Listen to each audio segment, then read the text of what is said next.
नमस्कार बच्चों। देखिए, हम चैप्टर नंबर 8 की बात कर रहे थे और चैप्टर नंबर 8 के अंदर हमने 2 वीडियो पहले अपलोड कर दिए थे। इसमें भाग 1 और भाग 2 था, ठीक है। और भाग 3 आज इस वीडियो के अंदर हम लोग जो है वो बात करेंगे।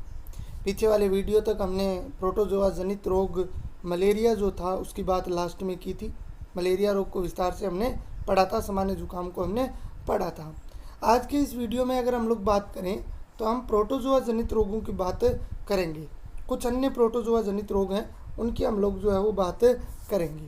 और वो कौन कौन से हैं, उनमें अमीबियोपेचिस पढ़ेंगे, एस्केरियासिस पढ़ेंगे, हाथी पाँव रोग पढ़ेंगे।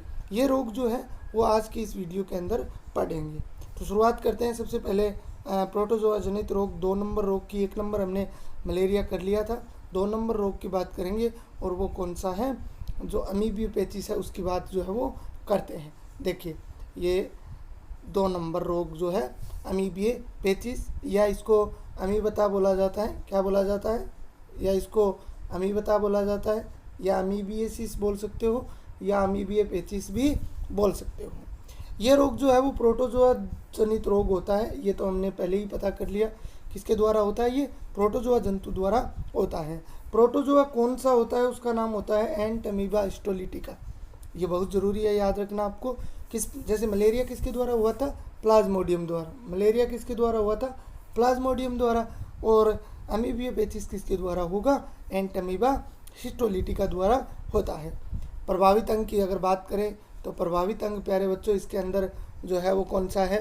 वर्धांतर। कौन सा है? वर्धांतर या बड़ी आंत। अर्थात जो डाइजेस्टिव सिस्टम होता है वो इसके अंदर क्या होता है? प्रभावित होता है। वर्धांतर या बड़ी आंत जो है प्रभावित होती है। अब बात कर लेते हैं लक्षणों की कि अमीबियोपेचिस रोग होने पर जो लक्षण हैं वो कौन कौन से नज़र आते हैं। तो प्यारे बच्चों, सबसे पहले लक्षण की अगर बात करें तो वो कौन सा है? बुखार का होना। बुखार रहेगी। जब आंत, बड़ी आंत प्रभावित होगी तो क्या होगा? बुखार आएगी। इसके अलावा आमाशय जो है पेट के अंदर क्या होगी? पीड़ा होगी। किसके अंदर पीड़ा होगी? पेट में पीड़ा होगी। कब्जी जो है वो बनी रहेगी। कब्जी क्या है? वो बनी रहेगी। भूख जो है वो कम लगेगी। तो ये मुख्य रूप से 4 जो हैं आपके इसके क्या हैं? मुख्य लक्षण जो हैं वो आप लोग याद रख सकते हो। अब बात कर लेते हैं इसके संचरण की, कि इसका संचरण जो है वो किस प्रकार से होता है। किसकी बात करते हैं? संचरण की बात कर लेते हैं। प्यारे बच्चों, संचरण की बात करते हैं तो ये रोग जो है वो घरेलू मक्खी द्वारा फैलता है। किसके द्वारा फैलता है? घरेलू मक्खी द्वारा ये रोग जो है वो फैलता है।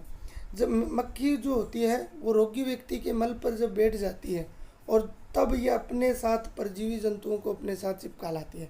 अर्थात एंट अमीबा हिस्टोलिटिका को क्या कर लेती है? अपने साथ चिपका लाती है और बाद में घरों में पहुंचकर जल व भोजन को क्या कर देती है? दूषित कर देती।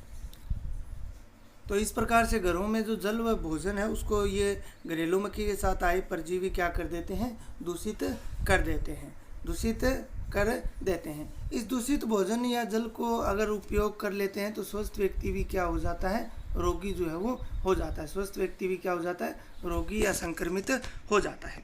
इसके बाद में बात करते हैं 3 नंबर रोग की, प्रोटोजोआ जनित रोग। 3 नंबर प्रोटोजोआ जनित रोग जो है वो कौन सा है उसकी बात कर लेते हैं। देखिए, वो है एस्केरियासिस। कौन सा है?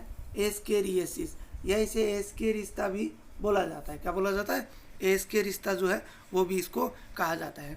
ये रोग जो है इसका रोगजनक आपको पता होना चाहिए, और वो कौन सा है? एस्केरियस लुम्ब्रिकोएडिस। कौन सा है? लुम्ब्रिकोएडिस। एस्केरिस लुम्ब्रिकोएडिस इसका जो है रोगजनक होता है।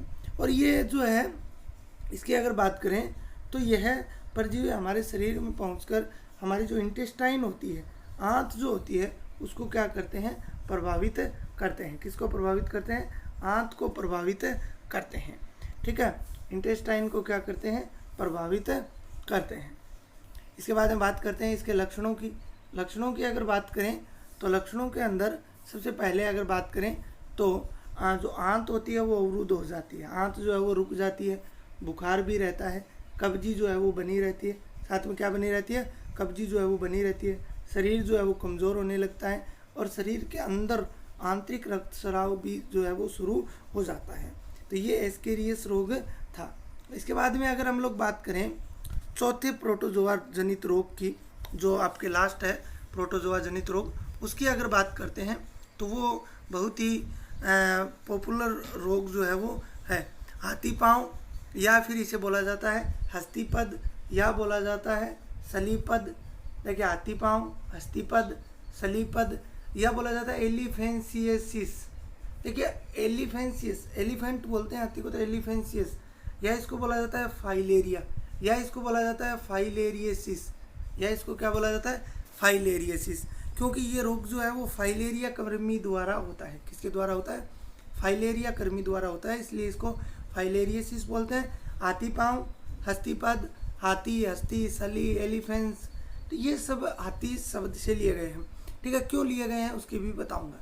ये रोग जो है वो कौन से प्रोटोजोआ द्वारा होता है? वूचेरिया ब्रैंकोफटाई द्वारा होता है। वूचेरिया ब्रैंकोफटाई द्वारा ये रोग जो है वो होता है। इसके बाद में अगर हम लोग बात करें तो इसके लक्षणों की, तो इस परजीवी के संक्रमण के कारण जो पैर हैं उनकी लसिका ग्रंथियों और वाहिनियाँ जो होती हैं, पैरों की लसिका ग्रंथियाँ और वाहिनियाँ जो होती हैं उनमें लसिका की मात्रा बहुत ज़्यादा बढ़ जाती है। लसिका की मात्रा क्या हो जाती है? बहुत ज़्यादा बढ़ जाती है, जिसके कारण जो पैर हैं वो हाथी के पैर के समान हो जाते हैं। पैर कैसे हो जाते हैं? हाथी के पैर के समान हो जाते हैं, और यही कारण है इस रोग को क्या बोला जाता है? हाथी पाँव रोग कहा जाता है।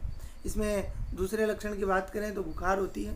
तीसरे की बात करें तो जनन अंगों में विरूपता आ जाती है, जैसे वृषणों का जो आकार है वो बढ़ जाता है। विरूपता का मतलब क्या है?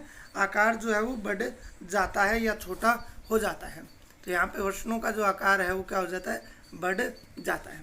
संचरण की अगर बात करें तो जो मच्छर एडीज है या एनाफिलीज द्वारा रक्त चूसने पर ये रोग जो है वो होता है। हाथी पाँव रोग या एलिफेंशियस रोग जो है वो होता है। इसके बाद में आज के इस वीडियो के अंदर लास्ट बात करते हैं कवकों के द्वारा होने वाले रोग। किसके द्वारा होने वाले रोग? कवकों के द्वारा होने वाले रोगों की बात जो है वो करते हैं। फंजाई जो होते हैं उनके द्वारा किस प्रकार से रोग होते हैं। तो देखिए कवक जैसे कुछ नाम लिखे हुए हैं, माइक्रोस्पोरम, ट्राइकोफाइटोन, एपिडमॉर्फोफाइटोन आदि। ये कुछ कवक हैं, इनके द्वारा जो दाद, खुजली जैसे रोग हो जाते हैं। प्रश्न पूछेगा कि दाद खुजली रोग किन कवकों के द्वारा होते हैं, तो आप लोग ये नाम जो है वो लिख सकते हो। इसके अलावा ये रोग जो है वो वातावरण में जो है नमी के कारण होते हैं। किसके कारण होते हैं? नमी के कारण। ये यहाँ पे गलत लिखा हुआ है, इसको आप लोग सही कर लेना। किसके कारण होते हैं? नमी के कारण जो है वो होते हैं। यहाँ पे आपको क्या लिखना है? नमी के कारण होते हैं। ठीक है। इन रोगों के कारण अंगुलियों के बीच में विक्षिप्ति, अंगुलियों के बीच में क्या है जो है दाग धब्बे जो है वो बन जाते हैं, जिससे बहुत तेज से क्या होना शुरू हो जाती है? खुजली आना शुरू हो जाती है। बात करते हैं इसके संचरण की, तो रोगी व्यक्ति के वस्त्र जैसे तौलियों या कपड़ा उपयोग में लेने से ये रोग जो है वो स्वस्थ व्यक्ति के अंदर हो जाते हैं।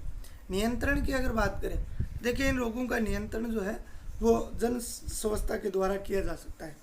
भाई हम साफ सफाई अगर रखेंगे तो इससे इसका नियंत्रण जो है वो किया जा सकता है। ओके, घर के आसपास उपस्थित जल में कीटनाशकों का छिड़काव करके भी हम इनका नियंत्रण जो है वो कर सकते हैं। घरों में भोजन व जल सामग्री को स्वस्थ रखना चाहिए। जलाशयों में लार्वा का भक्षण करने वाली जो गेम्बुजिया मछली है, कौन सी मछली? गेम्बुजिया मछली जो है, याद रखना इसको, गेम्बुजिया मछली, इसको जो है जलाशयों में डाल दिया जाता है, जो क्या है मच्छरों के लार्वा को खा जाती है। मच्छरों के क्या करती है? लार्वा को क्या करती है? खा जाती है। ठीक है। इसके बाद हम बात करते हैं घरों में जालीदार खिड़कियों का प्रयोग करना चाहिए, जिससे मच्छर जल में प्रवेश न कर सके। डेंगू व चिकनगुनिया जैसे रोग एडीज मच्छरों के द्वारा ही फैलते हैं, जो जलाशयों में उपस्थित रहते हैं। और इन मच्छरों को नष्ट करने के लिए हमें केरोसिन तेल का छिड़काव करके इनसे छुटकारा जो है हम लोग पा सकते हैं। क्या पा सकते हैं? छुटकारा पा सकते हैं। तो प्यारे बच्चों, इस प्रकार से हमने आज के इस वीडियो के अंदर जो बात की प्रोटोजोआ जनित रोगों की बात की, साथ में कवकों द्वारा होने वाले रोगों की बात की, जैसे दाद और खुजली। आगे वाले वीडियो के अंदर हम जो बात करेंगे वो करेंगे प्रतिरक्षा की। किसकी बात करेंगे?